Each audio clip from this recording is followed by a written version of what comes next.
नमस्कार विद्यार्थी मित्रांनो, आज आपण MA second year semester 4th sociology paper number 503 समाजशास्त्री विचार परंपरा यामधील प्रकरण यामधील तिसऱ्या प्रकरणातील तिसरी संकल्पनातला उपमुद्दा 2 हा आपण बघणार आहोत.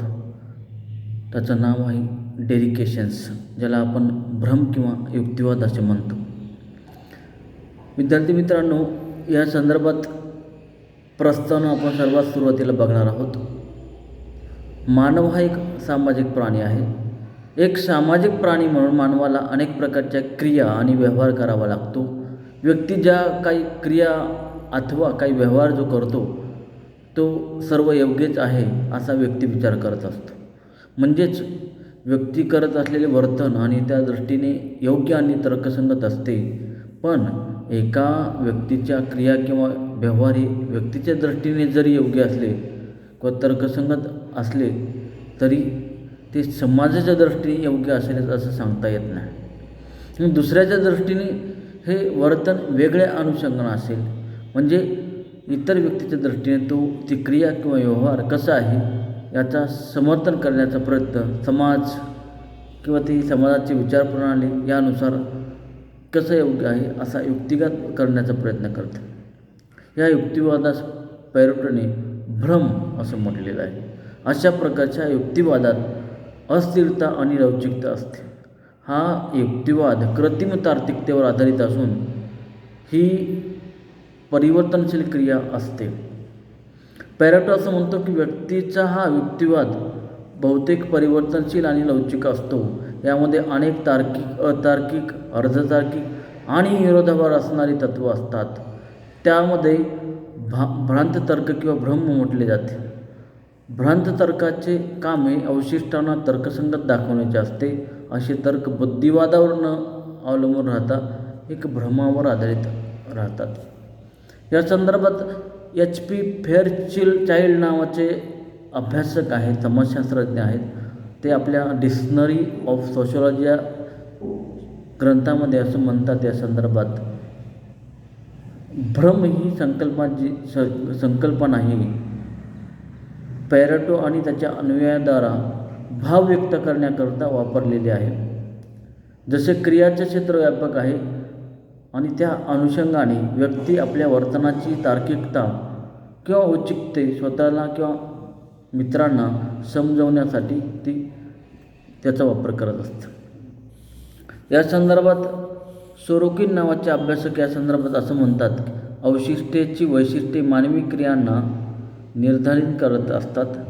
ती एका विशिष्ट सीमेपर्यंत अवशिष्टाचे प्रकटीकरण करते.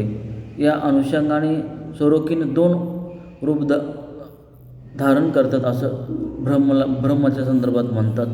ते असं म्हणतात, अशा काही क्रिया असतात ज्याचे अनुकरण हे भासनाच्या रूपातील प्रतिक्रियाद्वारा होऊ शकत नाही. उदाहरणार्थ मूल प्रवृत्ती किंवा स्वचलित प्रवृत्ती, ऑटोमॅटिक किंवा इन्सेंटिव्ह या संदर्भात आपल्याला म्हणता येईल. या उलट व्यक्तीच्या प्रकटीकरणाच्या अशा काही क्रिया असतात की ज्याचे भासनाच्या प्रतिक्रिया, विचारधारा, इच्छा, मानसिक प्रक्रियाद्वारा अनुकरण केले जाते. सोरोकिन असं म्हणतो. पण या संदर्भात पॅरेटो काय म्हणतो की भ्रम हे मूल प्रवृत्ती आणि प्रायोगिक विज्ञानाच्या मधल्या श्रेणीमध्ये येतात. भ्रम हे अवशिष्टापेक्षा अधिक परिवर्तित आणि परस्पर विरोधी असतात. त्यामुळे भ्रमाला तर्कयुक्त, वस्तुनिष्ठ, वैज्ञानिक म्हटले जाऊ शकत नाही. त्याचप्रमाणे भ्रम हे प्रायोगिक विज्ञानाच्या श्रेणीमध्ये येण्याच्या योग्यतेचे नाहीत. म्हणून भ्रम आणि त्याच्या स्वरूपाचे अध्ययन करणारे कोणतेही विज्ञान हे अतार्किक आणि अवैज्ञानिकच राहील. कारण कर्ता हा आपल्या दृष्टिकोनातून आपल्या व्यवहाराची यथार्थता तार्किक पद्धतीने पटवून देण्याचा प्रयत्न करतो, पण त्याचा हा व्यवहार वास्तविक नसतो, तो योग्य किंवा उचित नसतो. पण भ्रमास किंवा युक्तिवादात सत्यता आणि असत्याच्या आधारावर स्वीकृत किंवा अस्वीकृत केले जात नाही, तर त्याला स्वीकृत किंवा अस्वीकृत केले जाते की ते आमच्या संवेग, भावना योग्य अयोग्य यामध्ये प्रतीत होतात का. जसे की प्रचार, जाहिरात, फॅशन इत्यादी गोष्टी या युक्तिवादावर आधारित असतात.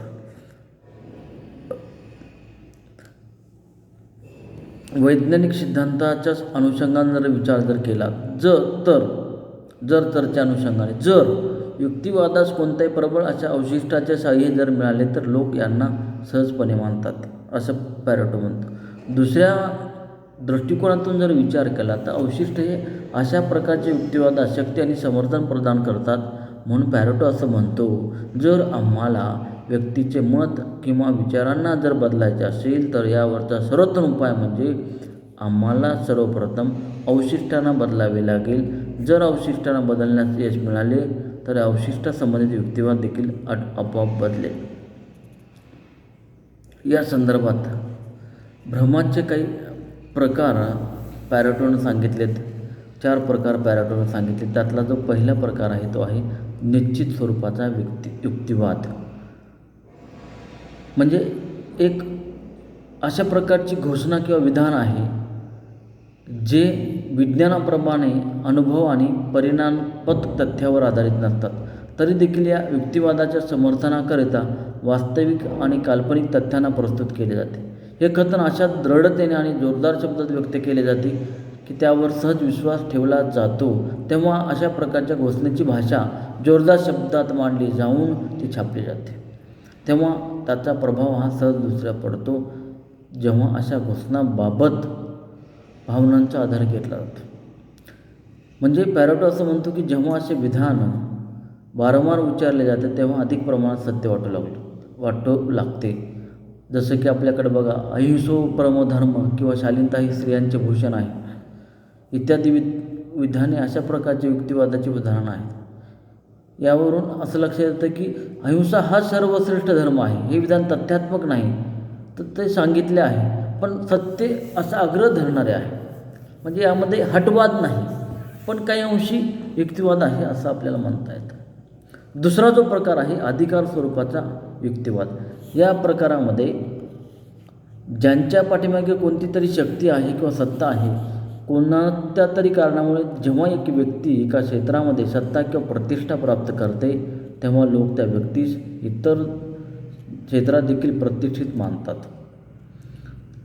ही गोष्ट खरी आहे की दुसऱ्याच्या क्षेत्राविषयी त्याला काहीच ज्ञान नसते तरी देखील त्या व्यक्तीच्या प्रतिष्ठेमुळे त्यांचे म्हणणे लोक सहजपणे मान्य करतात. म्हणजेच त्या व्यक्तीजवळ असलेल्या अधिकारामुळे इतर लोक त्यांचे म्हणणे मान्य करतात. उदाहरण जर द्यायचं झालं तर आई मुलांना वडील लागवतील म्हणून तू असे वर्तन करू नकोस असे सांगते. तेव्हा त्या ठिकाणी अधिकाराचा भाग अधिक असतो. पॅरेटो या संदर्भात असं म्हणतो की व्यक्तिगत न राहता ईश्वरीय किंवा सामाजिक देखील असू शकतात.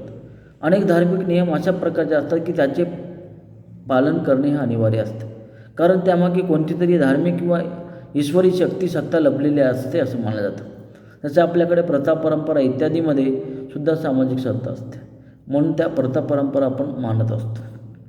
याचं उदाहरण जर द्यायचं म्हटलं तर आपण हातामध्ये गंडा दोरा घालतो, गळ्यामध्ये घालतो, कमरेला करदोरा घालतो किंवा गंध लावतो. स्त्रियांच्या बाबतीत अजून प्रथा परंपरा वेगळ्या आहेत आणि त्या वर्षानुवर्षे त्या पाळत आलेल्या आहेत. म्हणजे या संदर्भात काय ते अतिशय शक्तिशाली आहेत. या प्रथा परंपरा शक्तिशाली आहेत आणि मानवाच्या व्यवहारावर त्या नियंत्रण ठेवणाऱ्या आहेत. तिसरा जो प्रकार आहे तो आहे भावना किंवा तत्त्वावर आधारित युक्तिवाद. कधीकधी व्यक्ती आपल्या स्वतःच्या वर्तनासंबंधी किंवा क्रियासंबंधीचा युक्तिवाद भावना किंवा तत्त्वाच्या आधारावर करतात. याचाच अर्थ असा की व्यक्ती आपले वर्तन योग्य कसे आहे हे स्पष्ट करताना भावनांचा आधार घेतात आणि आपलेच वर्तन हे उचित असल्याचे मानतात. पॅरेटो या संदर्भात असं म्हणतो की समूह किंवा मानव समाजाच्या भावनामध्ये प्रामुख्याने आनंददायक भावना, अलौकिक मान्यता, राष्ट्रीय हित इत्यादी गोष्टींचा समावेश होतो. म्हणून या भावनेवर आधारलेला तत्ववाद किंवा जो ब्रह्माचा प्रकार जो आहे आध्यात्मिकतेचा आधार घेतो. या अनुषंगाने त्यांनी भावनावर आधारलेल्या युक्तिवादाचे 4 प्रकार त्यांनी सांगितलेले आहेत. त्यामधला पहिला आहे सामूहिक अभिरुची, कायदेविषयक वास्तविकता, आध्यात्मिक वस्तुस्थिती आणि अति नैसर्गिक वस्तुस्थिती असे 4 प्रकार यामध्ये सांगितलेले आहेत. त्यानंतर शेवटचा जो प्रकार आहे यामधला चौथा तो आहे शाब्दिक प्रमाण. पॅरेटोच्यामध्ये शाब्दिक प्रमाण ही एक संकल्पना अनिश्चित, संशक आणि संदिग्ध स्वरूपाची आहे. शाब्दिक प्रमाणामध्ये सत्य किंवा वास्तविकतेचा पूर्ण अभाव असून देखील शब्द हा अशा रीतीने वापरला जातो की ज्यामुळे एखाद्या व्यक्तीच्या वर्तनाचे सहजतेने समर्थन केले जातं. पण पॅरेटो या संदर्भात असा युक्तिवाद करणारा व्यक्ती आपल्या समर्थन अशा संदिग्ध का द्विअर्थी शब्दाचा वापर करून दुसऱ्याच्या मनामध्ये गोंधळ निर्माण करतो. पण हे जरी खरे असले तरी शाब्दिक प्रमाण हे वास्तविक तथ्यावर आधारित नसतात, परंतु आपले वर्तन हे तर्कसंगत कसे आहे हे शाब्दिक युक्तिवादाच्या आधारे सिद्ध करण्याचा प्रयत्न केला जातो. म्हणजे एकंदरीत हे 4 प्रकार हे या भ्रमाच्या संदर्भात आपल्याला पाहता येतात. एकंदरीत निसर्ग जीवन हे सुखमय जीवन आहे. निसर्गात खाजगी संपत्तीची कल्पना मान्य नाही, म्हणून सुखमय जीवनासाठी खाजगी संपत्तीचे उच्चाटन करायला हवे असा युक्तिवाद शाब्दिक प्रमाणावर मांडलेला आहे. म्हणजे फक्त पौराणिक साहित्यामध्ये शाब्दिक प्रमाण आढळत नाही, तर आधुनिक काळातील अनेक विद्वानांच्या ग्रंथामध्ये अशा प्रकारचे प्रमाण आढळून येतात असं पॅरेटोने आपल्या या सिद्धांतामध्ये मांडलेलं आहे. एकंदरीत पॅरेटोने हा सिद्धांत मांडताना अनेक युक्तिवाद, भावना असेल किंवा विज्ञानाचं असेल किंवा तर्कसिद्धता का असेल या संदर्भात मांडण्याचा प्रयत्न केलेला आहे. इथे आपला अवशिष्ट जी संकल्पना इथे आपली संपत्ती इथे आपण थांबू. धन्यवाद.